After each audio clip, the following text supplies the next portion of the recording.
All right, this was a piece of news that we discussed last month, and it was around, I think, like mid May, that your typical Vietnam stolen Hasbro product was showing up on these little image websites. There was a little teaser of a hand of a Studio Series figure, as well as a little mini Revenge of the Fallen Studio Series Ravage figure, and the general consensus was that this was supposed to be Studio Series Grindor that we kept hearing about. Well, lo and behold, today on eBay, one of the infamous typical Taiwan slash Vietnam stolen factory worker, I guess they steal by the case in this case, judging by the numbers that he's selling stuff at, a whole bunch of units of Studio Series SS-73 Leader Class Grindor and Ravage started showing up on eBay. And now we have more or less a better idea, finally. Imagine, this is how we're going to find out about the product when it's in package on eBay. How it looks compared to, let's say, even that of the original Studio Series Blackout. And oddly enough, and I mean, this is a whole other topic in itself that we'll have to get into, but oddly enough, there isn't really that much different between the two. Now, when we get into like the characters of Blackout and the character of Grindor, one a Transformers the movie 2007 character, the other one being a Transformers Revenge of the Fallen character, and the slight differences between the two of them and all the headaches that exist with that. I mean, just from a design standpoint, let's say the alt mode. We'll talk about the toys in a moment. Let's just talk like what we see in the movies. Blackout, from most of the coloring that we see, obviously there's nighttime scenes and daytime scenes, and it kind of messes with what the true color of the character is, but mostly a gray kind of hue for the character overall, and he turns into a Pave-Low or a Pavlo kind of helicopter. And that is that. When you get to the fact of the toy itself, then you get into this whole thing where it still turns into a Pavlo helicopter, but then the colors are all over the place. Dark blue, grays, depending on which version you're talking about. And then when you look at video games, it's, again, different interpretations because they were designed early on in the process of how they looked. And Studio Series Blackout, the Leader Class, the colors that they went with were their interpretation of what they feel is how he looked in the movie. Studio Series is all about the movie design, not trying to be toy accurate, video game accurate, design accurate. It's all about how did it look in the movie, and let's try to achieve that. There's the Leader Class toy. Have a Scorponok figure on the side, and you're good to go. When we get into Blackout as a character deeper, there isn't much to really be said, because when we got into Revenge of the Fallen, there was so much early design and scripting and confusion where the character of Grindor in many different iterations was pretty much Blackout.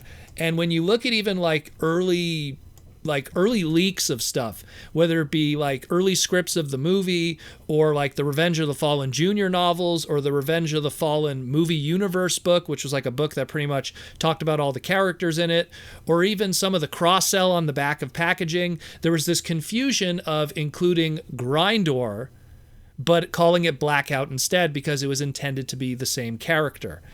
And it just continued that confusion over and over and over. And when we got into repaints of the toy of Grindor, it was just using Blackout's toy, repainting it. When we look at the movie itself, that's where things got weird, because when you look at who Grindor is as an alt mode, he's a Super Stallion helicopter, completely different. And then when he transforms in the movie, his CG model is the same CG model as Blackout, not using a Super Stallion helicopter as his I guess his basis of his robot mode, just repainting Blackout's CG model and making him larger. Because another thing too, when we reference a lot of different stuff going back and forth, there's this big confliction in terms of size and everything too, where the old Transformers Revenge of the Fallen, the movie universe book, which again is supposed to be this guidebook to everything, they refer to Grindor being the same height as Blackout. But then when we actually see how big Blackout is in the movie, he's bigger than Megatron or Optimus easily, so he towers over Blackout in a lot of ways. Grindor is supposed to be huge. So already from one perspective of, well, is this, accurate to the movie from a scale standpoint? Well, then Grindor technically should be a Supreme class, and we have a Leader Class Blackout, and that would be a better comparison.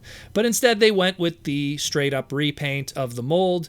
From what we've seen thus far, the only thing that's really changed in terms of molding itself was the hands are articulated, where the original Blackout Leader Class wasn't. And of course, it comes with the Ravage figure instead of that of the Scorponok. And then when we're talking the actual colors itself, and again, that gets into the weirdness of it. It pretty much is the Blackout toy with some rust spots on it. Maybe, judging from the images I could see here, maybe it's slightly more of a teal as opposed to the grayish blue. But at the end of the day, it really looks like it's almost the exact same figure. And again, that stems from all the confusion and stuff that is in the history of this character. For the longest time, the assumption was they might have been the same character. Supplemental material and scripts kind of said it was the same character. Some of the back packaging of toys kind of suggested that they were the same character. And then when you talk about colors and everything, it gets into a whole other thing, because when there was Grindor repaints during the early days, he's going to be the more whitish gray repaint, while anything that's Blackout is the more dark blue. And then, of course, even some of the Grindor repaints would be light blue. So it was very confusing.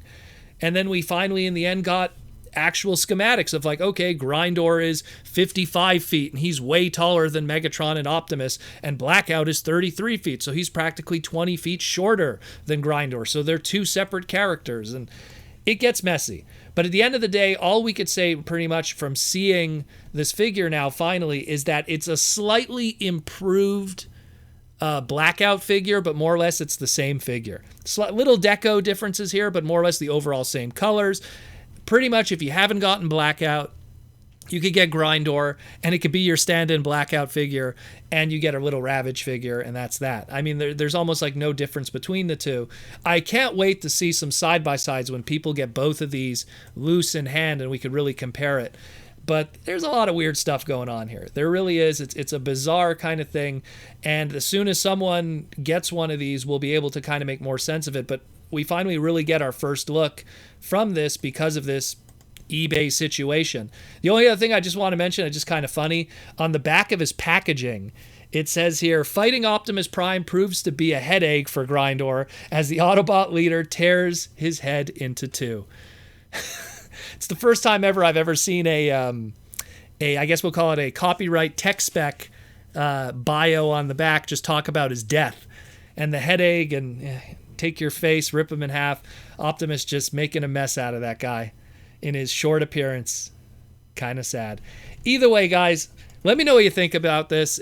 We still have very limited information. Again, all we see is pretty much the in-package image, the back of the package image to kind of base it on. We know he comes with that forest scene where Optimus fought Grindor and G1 Megatron and movie Megatron. So he looks good. He looks good, but he doesn't look that too different from Blackout, and I think it's all tied into just the huge confusion of that character's history, and at the end of the day, not scale accurate, unfortunately, which is kind of a shame. He should really be bigger, but I don't think Hasbro really wanted to make another Supreme class figure. And if he would have, it would just be blowing up the Leader class pretty much, and they'd have to change that alt mode, which isn't correct, and it's confusing. It really is. Let me know what you think. Give me your opinions on this, and hopefully we'll learn more in the next coming days.